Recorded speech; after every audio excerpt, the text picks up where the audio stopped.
All right, so in the previous talks, we learned about why privacy is important and what the current rules and regulations are on privacy. Apparently, Sri Lanka has none of them, so that's quite sad. So let's look at what we as individuals can do to control our privacy and protect our privacy online. All right. So number one, this might not come as a surprise for you guys. Securing your accounts. Now, number one is using a strong password. Now, when I say strong password, what I don't mean is having your birthday as your password. That's not a strong password. Having maybe your favorite food as a password. Again, not a strong password. Or maybe your pet's name as a password. Again, not a strong password. I actually had a friend who had her pet name as a password. It was, I think, something like Roxy123.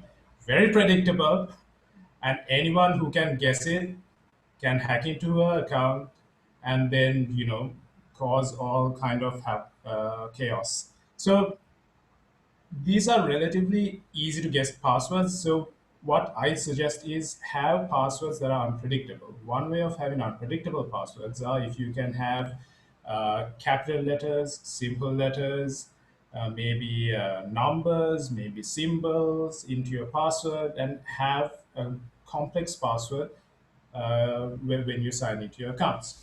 And that takes me to the next thing. Don't use the same password across your accounts. Now, I understand it's not easy to have different passwords because obviously you're going to forget your passwords across your accounts. So me as a person, I what I usually do is I use a password manager. Now, a password manager is an app that you can use to store all these different passwords and encrypt them and have them in a secure location. And whenever you want to sign into, let's say, Facebook, Instagram, or whichever platform that you want, you can just go to your password manager app, get that password, copy paste it, and then sign in. And the next thing is have two-step authentication or two-factor verification. Either way, it's the same thing where when you set up two-step verification, basically what you're doing is Nishana you're here. trying. Yeah. Yeah, sorry to interrupt you, but can I add something onto the passwords thing? Yes, that's okay. Yeah, so the thing with putting randomized passwords with lots of different letters and capitalizations and special symbols is that you might forget it because let's face Yeah. it, remembering that string of letters and numbers isn't going to be easy for anyone. So what people Yeah. recommend you to do is either take a phrase that only you and only you or very few people know about it. For example, think you went on a trip and you saw something interesting and you said something to your friend or something like that. Yeah. And you have a phrase, for example, this is a very basic phrase. The leopards over there looking very yellow, nonsensical phrase. But the thing is, you can Yeah. take the first letter of no, not even the first letter. You can just use a phrase like that as your password. That way, it's much more harder for company for anyone to guess because Yeah. even eight string passwords can be guessed in around 8 seconds, if I'm not mistaken, or less than that time with very strong computers. So it's better to use Yeah. phrases instead of like Yeah. single word. Yeah. That's also a good idea, actually. Thanks, Iman. So we will get back to that maybe even in our later sessions once we go back into more breakout sessions. So yeah, keep that in mind, everyone. Where were we? Yes, two-step authentication. Now, when you set up your two-step authentication, what happens is usually when you sign in, let's take Instagram for example. When you sign in to Instagram using a new device, after you set up two-step authentication, what happens is Instagram will send a message to your phone with a code saying that, hey, this is your code for signing. So in addition to also putting your password, you now have to put this code. So if it's not actually you who signed in, that other person wouldn't have your phone. That means that other person wouldn't be able to sign in to your account. So really important to have two-step verification. All right. So the next thing is, again, I'm very passionate about this aspect of it. Check your social media privacy settings. Check what information your social media accounts can gather and store.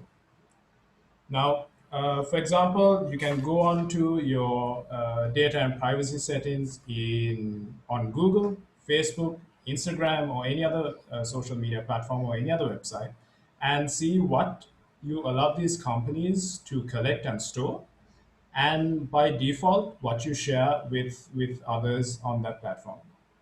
So let's for example try Google.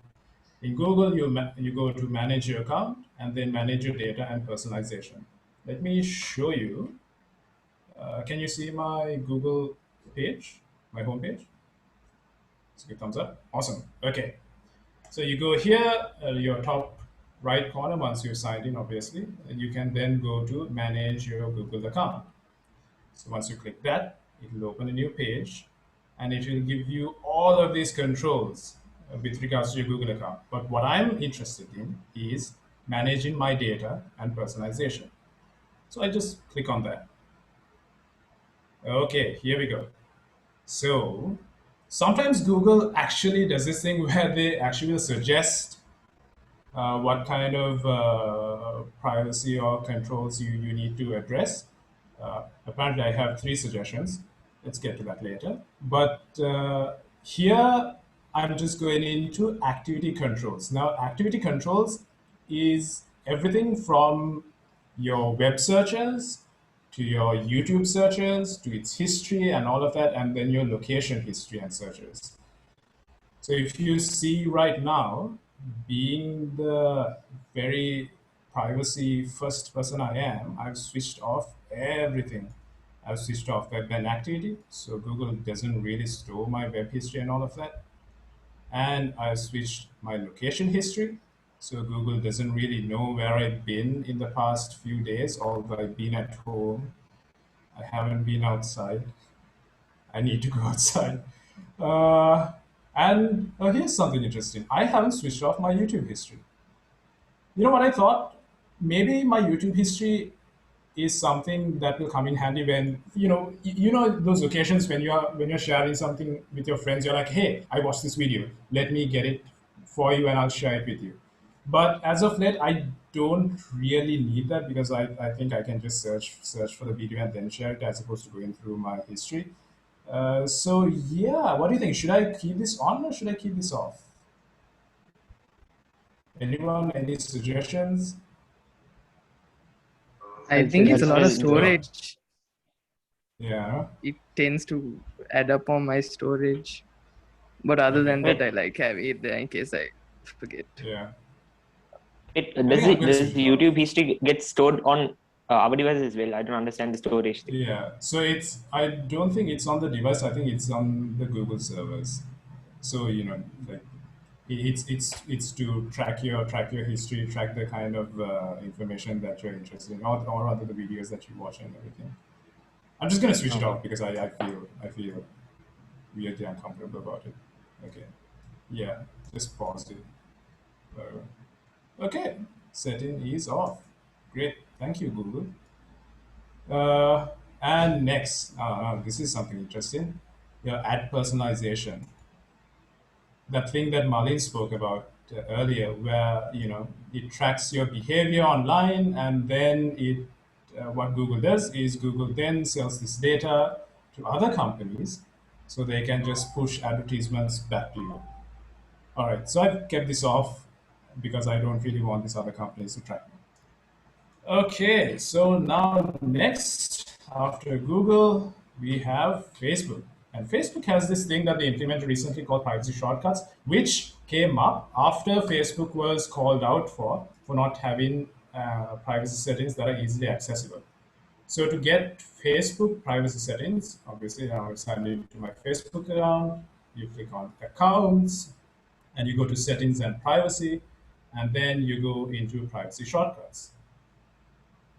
Now here, just like Google, you have a whole bunch of privacy settings and controls that you can tinker with and see what kind of information you can allow Facebook to store and what not. I think let me check. If I'm not mistaken, I've had my location settings on. Yes, my location history is on. I'm going to switch that off as well because why not? Yeah. What about Facebook? Okay, so that's switched off. And next, Instagram. Now, Instagram doesn't allow so much of privacy controls, but there are a few that you can control. You can go check it out on your Instagram account. Once you open your Instagram profile, you can click on this tiny menu at the top right. Once you go there, you go into settings, you go into privacy, and you have a whole bunch of privacy settings here. Not as much control as I'd like, but yeah, it's a start. Okay, so next is protecting your web browser. This is another interesting point. Like Malin said, read about cookies. As of late, websites have given you the choice to opt in or rather just opt in for cookies. And as you can see, like the Guardian website, it's clear. It clearly indicates that button saying, "Yeah, I'm happy. Yes, I'm happy." That's kind of a weird button to put there, actually. But what I advise is always go into manage my cookies, and there you will be able to see what kind of controls you have in terms of what kind of information you share with these websites. And next, use alternate search engines, browsers, and that are privacy focused. I personally use DuckDuckGo because DuckDuckGo and other browsers like Brave, they don't store your data and then share it with third parties. It's a commitment that they've made towards privacy, so I tend to trust them more than Google and Bing. And the next is use ad blockers. Oh yeah, so apart from blocking ads that come up on your websites, ad blockers also tend to block trackers. So trackers are things for everything from cookies to all of these other little methods websites use to track your behavior across websites. So I advise you to use an ad blocker. And finally, a VPN or a virtual private network. Now, what VPNs do is they pretty much encrypt your website visits or your web behavior and hide it from governments and other private entities that might use it against you. Okay, so yeah, all of this is good. All of controlling your privacy, going into privacy settings and all of that, and then also knowing what your government is doing and asking your government to do better. All of that is good, but at the end of it all boils down to what you are doing as an individual to protect your privacy. So one practice that I have when I post or share anything with my friends is always think, do I need to do this? Do I need to share this information online or with my friends? And once I do, will they be able to use this against me? Will they be able to use this in a way that it might make me uncomfortable somewhere down the line, maybe in the future? So I suggest always think twice, thrice, four times, even five times, like Malin said. And be careful who you share this information with. Now, when I say information, it might be your location data, it might be the things that you like, it might be photos, and so on and so on and so forth. There are people that you trust. That's good. Your friends, your family, and but there are also people that you are undecided about. Do I really trust them? Do I need to think about it more? So yeah, always think about who you're sharing information with. And then finally, think about what you're saying yes to. This usually happens when you agree to things, maybe friends or especially social media platforms. Like Sanjit said, when you opt into a social media platform, when you sign up, there's a privacy policy document that you are saying yes, I agree to it, without really reading what it entails. So always read and understand the situation, understand what you're sharing, and understand to what extent you are sharing.